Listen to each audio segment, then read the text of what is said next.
Be to God in the highest. Great thing the Lord is doing. This is Grace Analysis Broadcast. My name is Olalekan Adeniyi.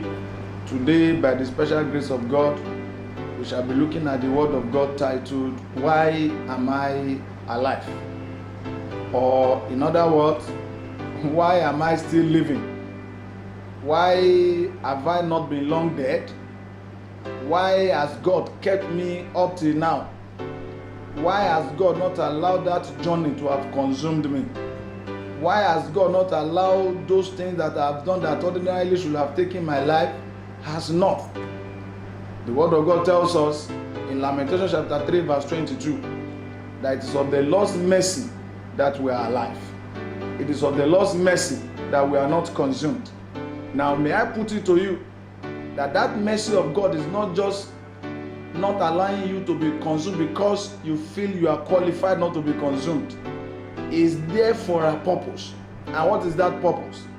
It is for the purpose that you must change, return from your evil ways. God is expecting us to bear fruit in going out for evangelism and following up those that we have witnessed to.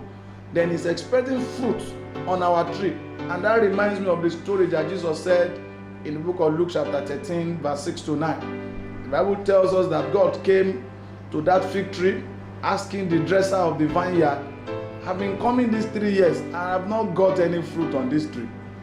I don't know, I think it should be cut down. And Jesus said that the dresser of the vineyard pleaded on behalf of the fig tree that okay, let it alone this year again, that I weed around it, dung around it, fertilize it and see whether it will bear fruit. And if it does not, then we can decide to cut it down. And that is why I'm coming to the Word of God strongly today. You are not alive because you are taking care of yourself. You are alive because God is giving you another chance to bear fruit. So if you are there listening to me anywhere in the world, you have not been bearing fruit, you have not been doing that is expected of you of the Lord, and you want to retrace your step, this is the right time because God is giving you another chance. I am just acting as the dresser of the vineyard, and God is asking today that He has been coming and He has not found any fruit on you. He's interested in cutting you down, but this word is acting today in the place of the vineyard.